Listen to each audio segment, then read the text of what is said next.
We're back at it. Welcome into the San Francisco 49ers Report. My name is Chase Sr. Hope you're all having a fantastic week. It is Thursday, February 12th, and no matter where you are, how you're tuned in, I'm so glad all of you are hanging out here with me on the show. Coming up on today's program, 49ers players all across this roster continue to be very vocal and sound off about the electrical substation theory. And you look at this image here to my right. If you're not familiar with this, that is Levi's Stadium, of course, which was the site of Super Bowl 60. But this substation, which is highlighted in yellow, is literally right next to the Niners practice field and practice facility. There is a vacant area of grass right here, some youth soccer fields. I think that Jed York should move the practice field from here to right here, because that would diminish some of the potential EMF exposure. We'll talk about that and a whole lot more. But it's only right that I pop up today's poll question, and I want to hear from everybody to see where you're at on this issue and topic. Should the Niners move their practice field? Type M for move, S for stay.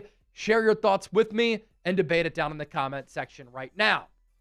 A few weeks ago, in the lead up to Super Bowl 60, as the Bay Area and the city of San Francisco showed out, the Chat Sports team had a phenomenal time on Radio Row all across the Bay Area. I told everybody that this 49ers electrical substation theory would not be going anywhere, and it would take center stage on Radio Row. It would be one of the marquee talking points and topics at Radio Row. And it was going to be a massive story. I knocked that prediction out of the park, because Radio Row nowadays is like Digital Drive or Media Row. And everybody, of course, is still doing TV shows, radio shows, like us here at Chat Sports, some digitally recorded and live shows that go up on YouTube. But everybody is trying to get that great interview. Everybody is trying to get that viral clip. And so a hot topic to ask guests about was the Niners electrical substation theory. And so last week, myself and Will Ortner, our Seahawks host, were on this 90-minute drive to Santa Clara and San Jose to interview Seahawks players and Patriots players. And this interview between Jed York, the Niners owner, and the lovely Kay Adams starts to go viral. And what was crazy about this interview is that Jed York brought this up unprompted. Kay Adams didn't even ask him about it. He started talking about it, and Kay's like, "We're going there?" And you could see her face light up because she knew those clips were going to go viral. And we'll talk more about Jed York here in a moment, but he brought it up on Radio Row from the Moscone Center. George Kittle was on the Pat McAfee show, the Pat McAfee set, right on Radio Row. It was buzzing around his set. McAfee asked George Kittle about it. Kittle discussed the electrical substation theory. Christian McCaffrey went on multiple shows. We interviewed him at the Super Bowl back in 2022. He was so kind with his time. He was asked about it, and he discussed it numerous times. Fred Warner was on the pregame show prior to Super Bowl 60. He has a very bright future in media. When he was wearing this sweatshirt, he dapped me up on Radio Row. I didn't get a chance to ask him about it, but others did because he was very busy going from set to set. He was asked about it multiple times. Kendrick Bourne voiced concerns about it too. There are multiple Niners players who continue to be vocal about this, who continue to talk about it, who continue to sound off on this, and clearly they have some worries and concerns. So the Niners right now have been, are, and are going to continue to be in a little bit of a predicament, because there is a perception problem here hovering around the Niners like a dark cloud, and San Francisco has to get this figured out before NFL free agency. Remember that Washington Post article that I was featured in that quoted agents as saying some of their players and clients have reached out to them talking about some of the worries that they have about this? Some agents were quoted on the record as saying they think that this might impact the Niners in free agency with the players that they're able to attract. That's why Jed York, just to run his own self-experiment, should move the practice field, because the optics would be better. He would ease some of the concerns from his employees, which are the players of this team, and it wouldn't hurt the Niners in NFL free agency. Now, some people have tried to say, Chase, you're to blame for the players not wanting to come to the Niners. Hold up. Players have been talking about this for years, and you're going to blame me? Trey McBride doesn't even play on the 49ers. He's one of the best tight ends in the National Football League. He was asked about this during Super Bowl weekend. He said, yeah, I think this could impact the Niners' ability to sign and attract free agents. It's not just the people who I mentioned. Noah Furtado, San Francisco Chronicle, did an article which featured some of these players.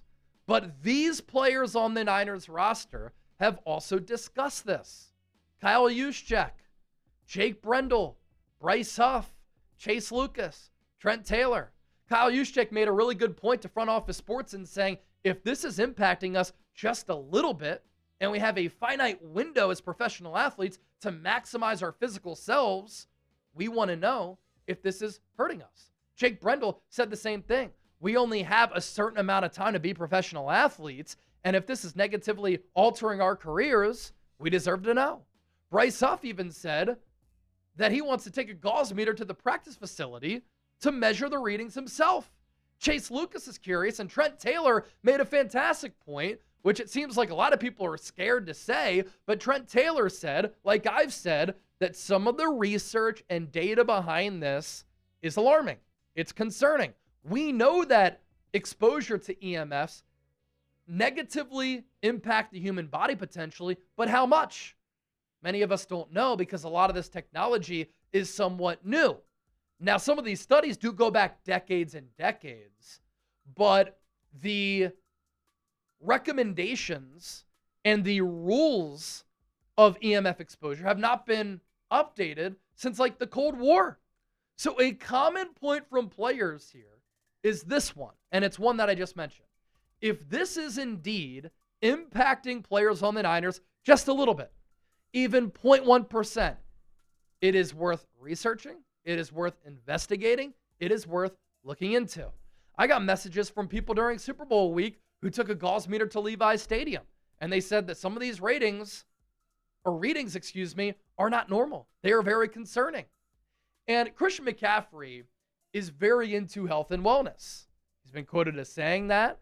He reached out to one of the leading experts in EMF research, and Dr. Jack Kruse. Isn't it a little bit odd that Christian McCaffrey had bilateral Achilles tendonitis in 2024, and George Kittle also had bilateral Achilles tendonitis around that same time? And in the Super Bowl in 2023, the calendar year of 2024, Dre Greenlaw popped his Achilles running onto the field. McCaffrey, of course, has voiced concerns about this, but he also made an important point, which has gotten lost in translation with some of the things that I've mentioned in talking about this. Of course, when you play a violent sport in a league that also stands for not for long, it's very physical. You can get hurt on any play. Fred Warner got rolled up on by Ji'Ayir Brown, snapped his ankle. In the game of football, there are a lot of variables. Sometimes injuries happen because of injury, misfortune, and bad luck. Sometimes, though, like soft tissue injuries, they are very preventable. And some data and studies show that EMF exposure can lead to the degrading of collagen, thus leading to soft tissue injuries. And while Christian McCaffrey has said, I don't think it's the end-all be-all, he's like me. He thinks it could be one thing among a multitude of factors leading to the Niners being one of the most injured teams in football going all the way back to 2013.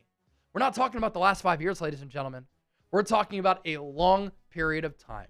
I mean, Christian McCaffrey is a guy who turns his Wi-Fi off at night. He did make an important point that even with this being a concern, he would still sign with the San Francisco 49ers. And I would advise players to sign with the Niners as well. Iconic brand, great franchise, phenomenal coaching staff, and next year, they're going to be Super Bowl favorites. But if I'm Jed York, and we'll talk about this here in a moment, I would move the practice field to ease the concerns of the players. How about this wild quote from George Kittle? My rookie season, he said, there used to be trees between the substation and our practice facility. All the trees had no leaves on them, year-round, all dead. This year, the NFL came in and cut them down. This is not a myth. On the other side of the substation, you see full trees with leaves. Same time, you look at the trees lining the substation that have since been cut down. Isn't that a little bit weird? no leaves on those trees. And this isn't just happenstance. I don't think it could be, but it's a little bit odd. It certainly raised the eyebrows of George Kittle and others. Plants sometimes can experience calcium influx from exposure to EMF. That can impact plants' growth. Now, it could just be that those trees weren't deeply rooted, but they had been there without leaves for a long time. This starts to become a story, then they get cut down. It's just a little bit fishy, right? And if EMF exposure can lead to leaves not growing on trees, I know it sounds Looney Tunes, but imagine what this could do to the human body. This is how professional athletes think. So coming up next, we're only getting started here. Why I think Niners owner Jed York dropped the ball on this electrical substation theory. We'll get to that here in just a moment. But first, if you want to look good, feel good, get signed up with Harry's. Best razors in the game. Did your old razor dull too fast? Does your current razor dull too fast and irritate your neck? Do they cost way too much? $30 for 8 refills? Total scam. You got to save money and get a better, closer, cleaner, more efficient shave. I started using Harry's Plus and it's been life-changing. Harry's Plus has an advanced pivoting system to reach every corner of your face, refined blade technology for a closer, smoother shave, and a weighted metal handle. Harry's heaviest handle ever. That adds control and comfort. With Harry's Plus, you get a barbershop quality shave with German engineered blades. Each blade is honed at 3 different angles to cut hair cleanly at the root without tugging. Blade spacing is optimized to glide smoothly and avoid clogging. Drugstore blades, though, clog so fast. What I love about Harry's, how they go about their work. They own their own world-class blade factory in Germany. No outsourcing, no middleman. And that same facility has been perfecting blade making for over 100 years. Because they control the entire process from steel to shelf, they keep costs low. Why pay $30 for refills when Harry's gives you better blades for a fraction of that? It's crazy, right? Harry's has also launched their most advanced razor ever, and it's still cheaper than Gillette Fusion 5. If you don't love your shave, Harry's will make it right. No questions asked. Risk-free trial means there's zero downside to giving it a shot. For a limited time, the faithful, our listeners, our viewers, can get the Harry's Plus trial set for $10 at harrys.com/chat. This set includes the all-new Harry's Plus razor, 1 refined 5-blade cartridge, a 2-ounce foaming shave gel, and a travel cover to protect your blades on the go. Just go to harrys.com/chat to claim this offer right now, and after you make your purchase, they'll ask you where you heard about them. Please support our show and tell them that we sent you. All right, to the back half of the show. This is why I think Niners owner Jed York really dropped the ball on this. When he was on the Kay Adams show, I told you earlier we were going to talk about this. I would never lie to the faithful. He said this: the electrical substation has been there since 1987. Jerry Rice was there. It didn't seem to affect Jerry Rice. It seems like Jerry Rice can still play today. I don't think that's something that's a real issue. We'll look into it, but we've been there since 87 next to the substation. Jerry Rice seemed to be pretty healthy during his playing career.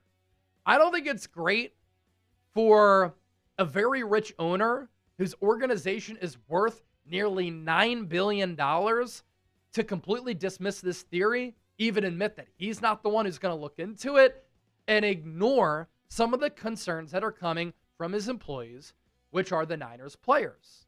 And here's what doesn't make any sense to me. The Niners injuries that they've been suffering since 2013 has held the Niners back from reaching the full amount of success that they can have as an organization. That costs you millions and millions of dollars because you're paying these players millions of dollars. Don't you want to keep your multi-million-dollar investments healthy?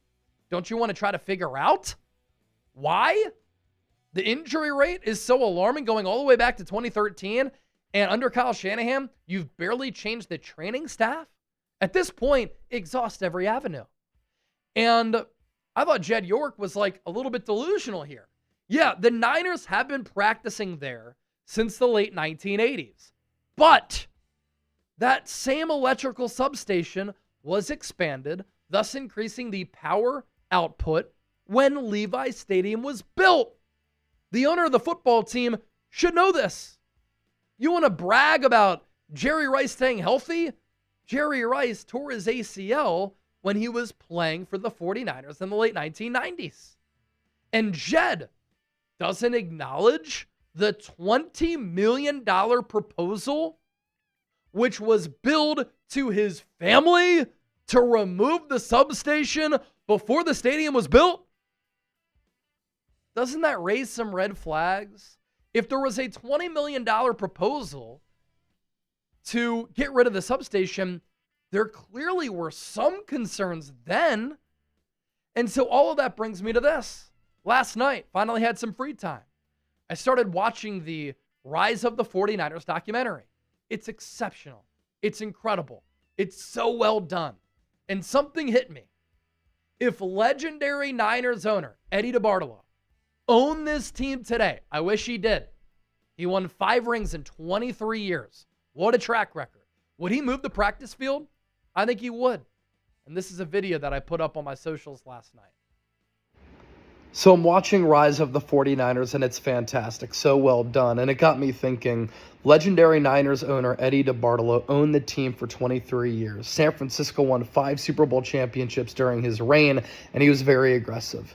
He would do anything that it took to win. He was very close with his players. And so if Eddie Debartalo was the owner of the Niners right now, and his employees, players, were voicing concerns about the electrical substation being next to the Niners practice field and practice facility, and he thought that maybe that was one among many reasons why the Niners have been one of the most injured teams in the NFL going all the way back to 2013, he would definitely move the practice field just to see if that could solve these injury woes that date back many years for the Niners. And so I thought it was a little bit of a bad look for current owner Jed York to say what he said during Super Bowl week last week, shooting down the theory. But then on Radio Row, you had George Kittle, Christian McCaffrey, Kyle Juszczyk, Kendrick Bourne, and others voicing concerns about this. And it was also Jed York just being blind to some of the facts, which I thought was kind of delusional for a guy who is a billionaire.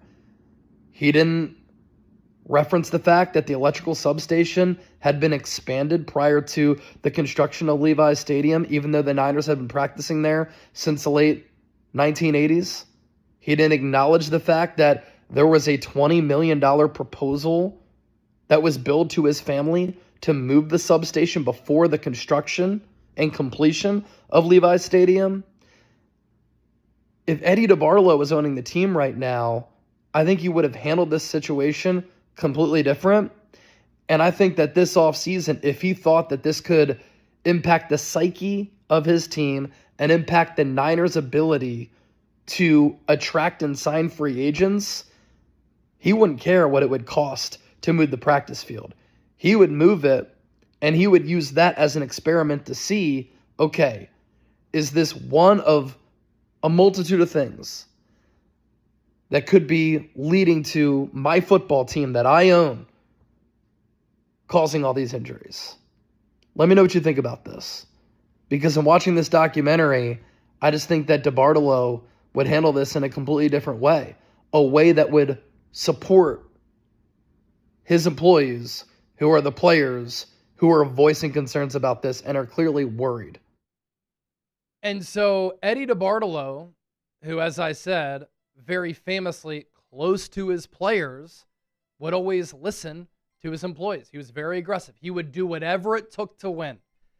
And if these injury problems, this substation, even just a little bit, is impacting the Niners' ability to win, I think Debartalo would move this practice field.